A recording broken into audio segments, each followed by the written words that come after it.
The No Fate channel, checking in. On this episode of Dad's Home Gym, I'm going to be discussing why I went with the Rep Fitness PR4000 Power Rack versus their PR5000. So we are going to do a 2-minute drill on all of the similarities and the differences between the 4000 and the 5000. Then I'm going to talk and break down my personal decision process and why I pulled the trigger on the 4000 over the 5000 to hopefully help you decide which one might be right for you. Because even though I went with the 4000, the 5000 may be right for your specific use case. And then finally, we're going to talk about my 5-month review after owning this red rocket. If this happens to be your first time to the channel, do me a solid. Give this video a like, hit that red subscribe button. On this Dad's Home Gym series, I just review pieces of home gym equipment to help you decide which is going to be right for your home gym, which are going to exceed your expectations, and most importantly, which are worth your hard-earned money. And let's talk about differences. That's probably the biggest difference, I think, at face value is that cost. The PR4000, of course, is cheaper than the 5000. How much cheaper? And I'll tell you straight away, when I compared base units, the 5000 was $90, just $90 more than the 4000. That price gap does increase depending on the extra features and the attachments that you go with.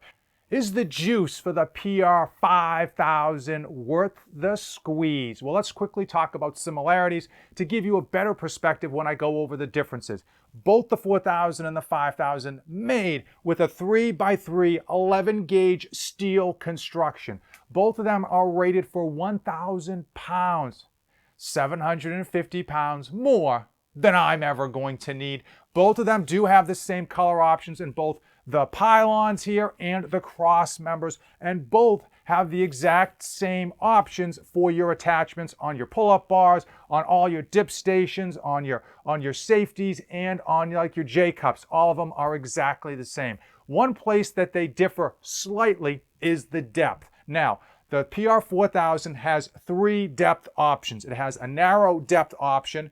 It has this option that I have, I think this is the most common, at about 30 inches, and it has a larger, wider option that is going to make this a complete square. It's 40 inches, so this depth is going to be the same as this depth, allowing you to take any type of attachments and put them on any section that you want. So that is something you should be considering. The PR5000 I've only seen offered in 2 depths. The one that you see here and the wider depth. So if you want that narrow depth because your space is such a massive issue, I don't know if the PR5000 is going to have it. Now, while we're standing right here, you can clearly see this cross member. This is one of the bigger differences on the PR5000 is that this cross member is massive. It is not only this piece, but it also has an additional piece that does come down to give it that extra support. And while we're talking about support, let's talk about the nuts and the bolts.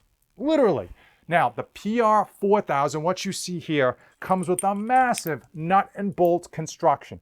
This is a 5/8 inch nut and bolt. I had to go out and get a special wrench to even put these things together because I just didn't have it lying around the house. The PR5000 actually ratchets it up a notch, pardon the pun, because it has 1-inch nuts and bolts, making for extra stability because of the oversized hardware that it delivers.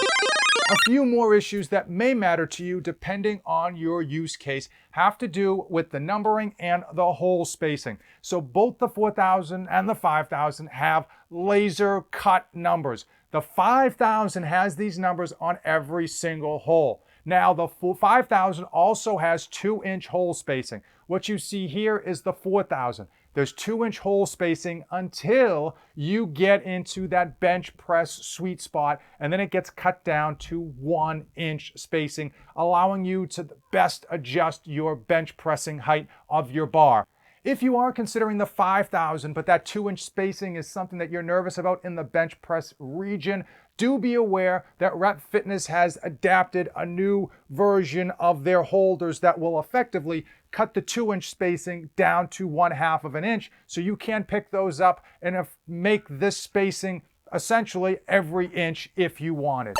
And now it's time. It is time for Fate of the Union, where I take you through my thought process on why I pulled the trigger on this 4,000 over the 5,000. And now 5 months later, if I was right with that logic or that line of thinking. First and foremost, as far as stability, as far as sturdiness, I knew right off the bat the 4,000 was going to be way more than I absolutely needed, especially where this is only going to be used by me, myself, and frankly, I'm not that strong. So I knew I wasn't in need of the extra hardware. I didn't need this thing to be overbuilt or overstabilized with that back support. It just was something I wasn't concerned about. As far as the numbering, I knew that numbers every 5 was going to be like a headache the first few weeks that I got it, when I kind of figured out where I really wanted to like line these up for my best use case. But since I'm really the only person using this power rack, it's not like these are going to be changed that often. And now that I'm 5 months in, I've really memorized where these things need to go, and it's just lickety split in terms of changing them between like a bench and a squat or anything of that sort, especially even with the safeties. No issues whatsoever. It's something that you do get used to, and I don't miss that numbering every one.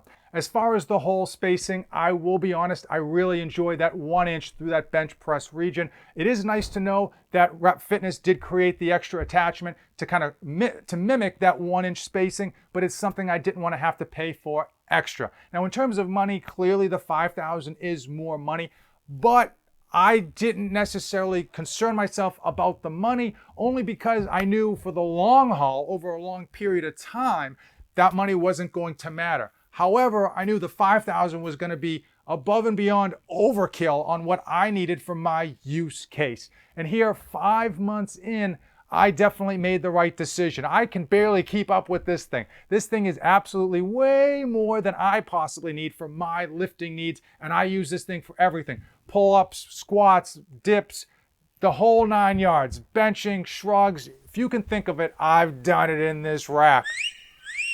Is the PR5000 juice worth the squeeze? We mentioned at the top of this video, and I think for some of you, absolutely. If you're super strong like Matt Does Fitness or Basement branded, and you're just throwing plates on here, then the extra stability of that back beam and the extra stability that comes with that 1 inch thick nuts and bolts hardware is absolutely worth it. The price point for what they're giving you extra, it isn't that bad, especially when you consider over 5 or 10 years, you're gonna love that extra stability. Also, if you have a home gym where your gym bros come in very frequently, or maybe you have a little bit of a group home gym setup, you definitely want to go with the 5,000, because that numbering on every one is going to be so much more convenient when different people try to line up their setup with regards to the safeties, with regards to their bar. Having those numbers on every one is going to make it that much easier and quicker, and you're not going to have the headache of random people trying to figure out where does stuff go. Overall, I don't think you're going to go wrong with either. It's all about which is right for you. What would I have done differently with regards to the 4,000 or the 5,000? There's only one thing I would have done differently if I had the space. I don't have the space. I'm pretty much right up against the other side of my home gym, so things are fairly tight. I went with the 30-inch depth.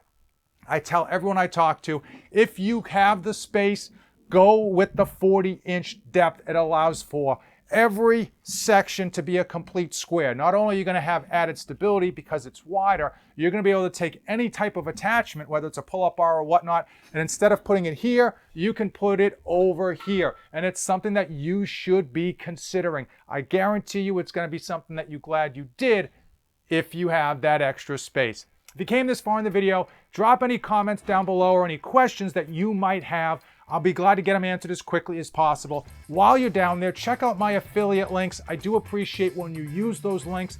Any funds that I get back on those links goes right back into the channel. It allows me to pick up future equipment and to do future reviews, and it is hugely appreciated. As usual, thank you for watching, and don't save anything for the trip back.